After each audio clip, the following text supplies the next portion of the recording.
Big Brother, mainstream media, government cover-ups. You want answers?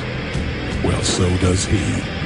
Live from Austin, Texas, broadcasting worldwide, it's Alex Jones.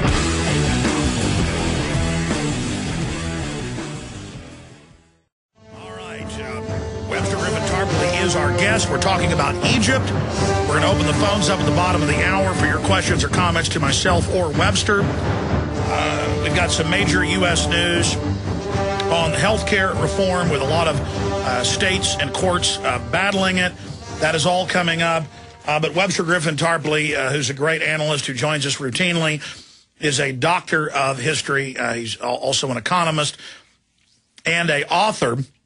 But before I went to Webster, there's one thing we can see illustrated by Egypt more than anything else on the ground, and that's that governments can't and won't protect you, and that a lot of Egyptians had illegal firearms, because there is a total gun ban there for the citizens, to defend their property. And as in the case of New Orleans in 2005 and every other big event worldwide, the police and military have been caught, have been shot, have been beaten, have been arrested by the citizens, robbing jewelry stores, homes.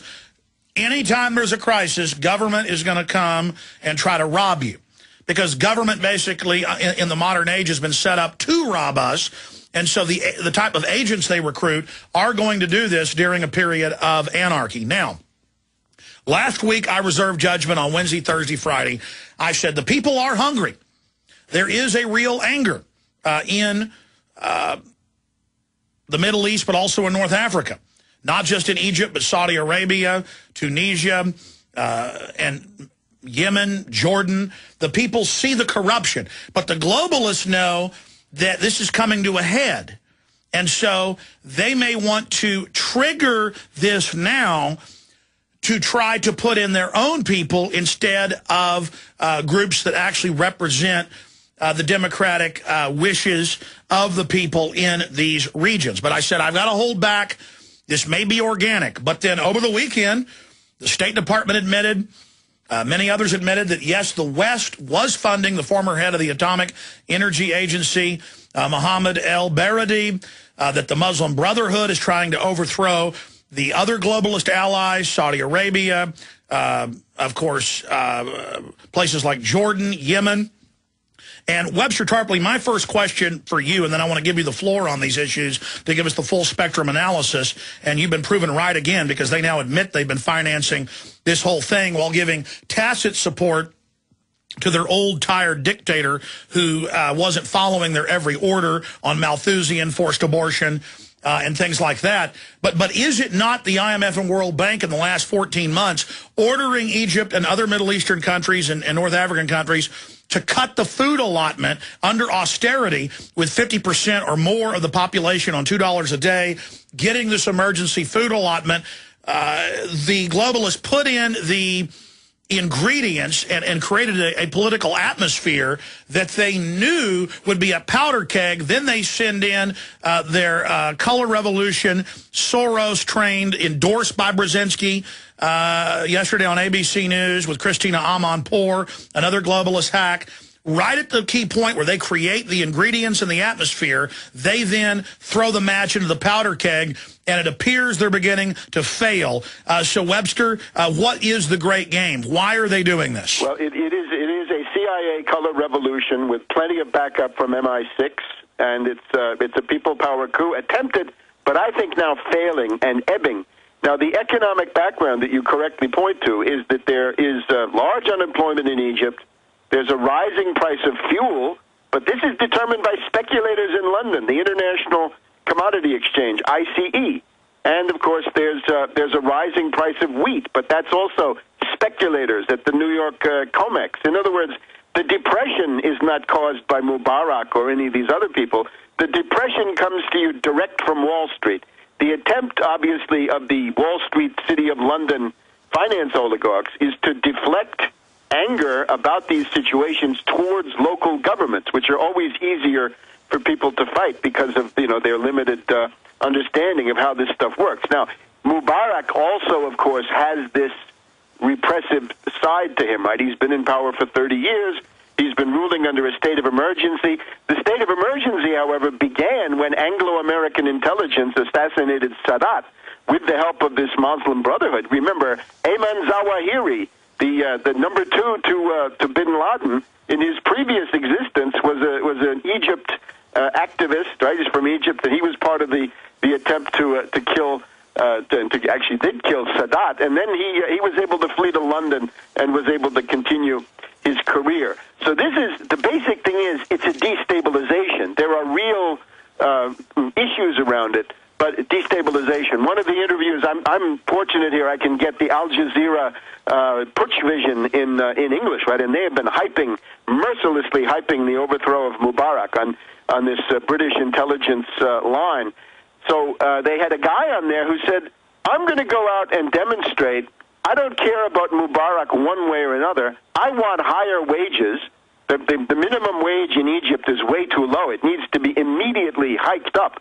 And he says, I want a better deal on the food, right, and the bread price. Now, that I think shows you what a lot of this is. In other words, people are willing to the extent that anybody has turned out at all. And these crowds are very anemic.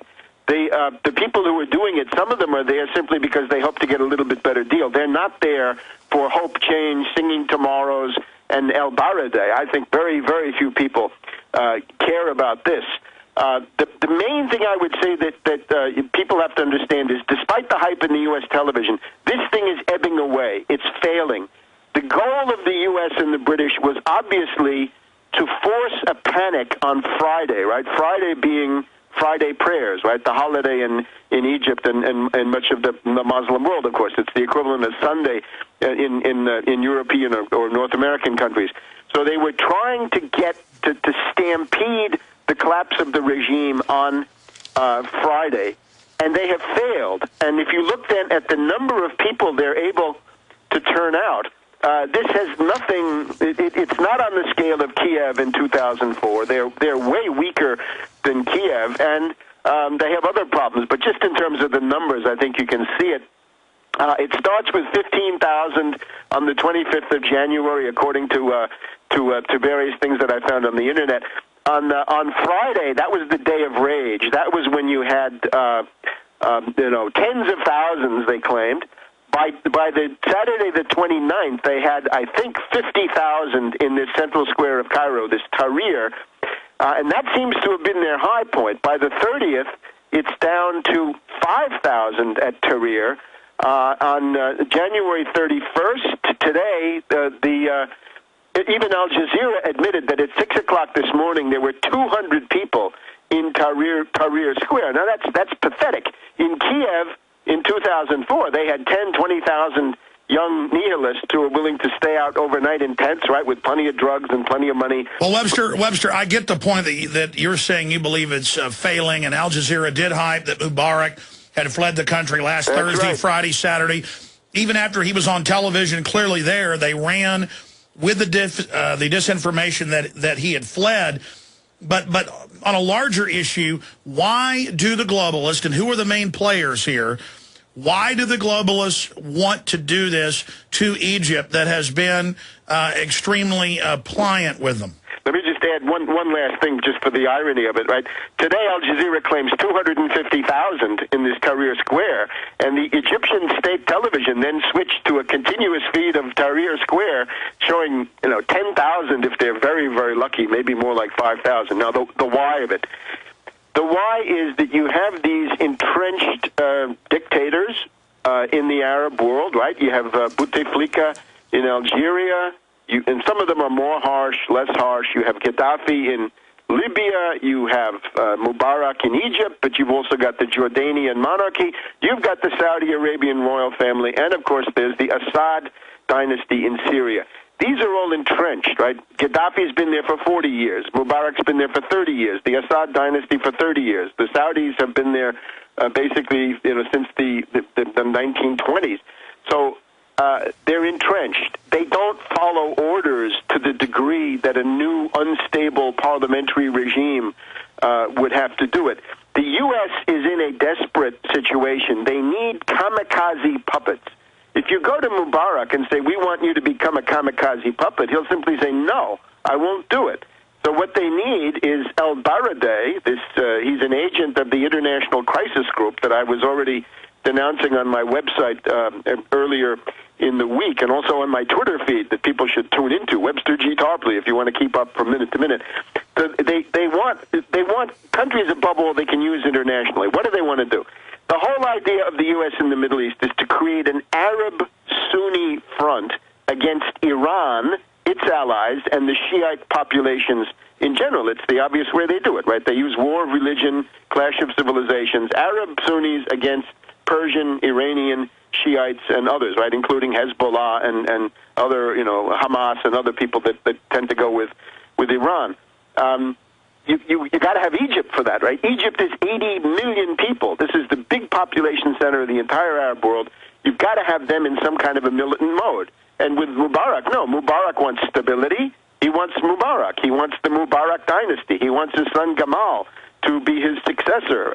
He doesn't want radical change. And similarly, right, Gaddafi is not interested in leading some crusade against Iran. So you got to get these people out, and therefore a kamikaze puppet against Iran. You also want people you can use against China and people you can use against Russia. These are the main goals. And I talked about this at the beginning, right, that Carter had tried this 30 years ago, and Obama is the new Carter. And Obama has tried it in Iran. He's failed. The Lebanon attempt of the 2005 has failed. The U.S. is not able to dictate the government of Iraq, and they're also not able to influence the government of Lebanon. All right, Webster, stay there. When we come back, I want to pull back from all of this and look at the larger geopolitical ramifications, how it all fits together, and what this signifies that the Anglo-American establishment can't take over Lebanon, can't pull the scam with Russia in Georgia, can't hold on to Eastern Europe. These people power revolutions are failing. It really is staggering for me intellectually to actually see mainstream U.S. news promoting an internet kill switch. Like, gee, look, Hosni Mubarak's got one. We sure need one. We've got a report from Paul Joseph Watson that just went up on Infowars.com and PrisonPlanet.com that is the most detailed yet, breaking down this clear and present danger. And the headline is, Kill Switch. Obama administration fears Egypt-style revolt in the U.S. And Watson's got the proof of this in his article. Obviously, I want to make this the #1 search term, Obama kill switch. Let's make Obama kill switch the #1 search term today. Let's do it again, folks, so people understand the threat against the internet. Obama kill switch.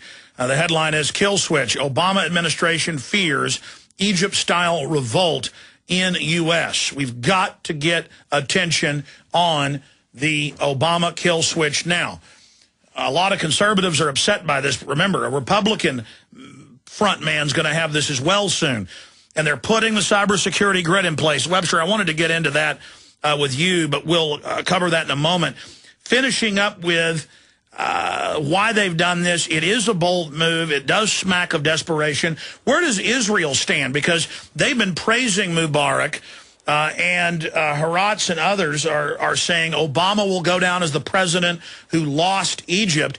Is that more of just Israel on the surface attempting to praise Mubarak, knowing that that'll backfire and then cause rebellion against him? Or where does Israel stand in all this? The public posture of the Israelis is that they support Mubarak. Netanyahu made a statement saying, we urge everybody to be nice to Mubarak and leave him in power.